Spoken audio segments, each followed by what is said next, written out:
बघतात याचीला. म्हणून पहिलं स्थान मातेला आहे.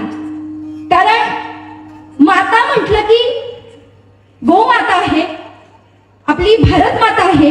मला सांगा, जपानला, चीनला माता म्हणतात का? म्हणजे त्यावेळी सर्वांना असं वाटलं असेल की मातेचं स्थान ज्याला झेपल असा एकमेव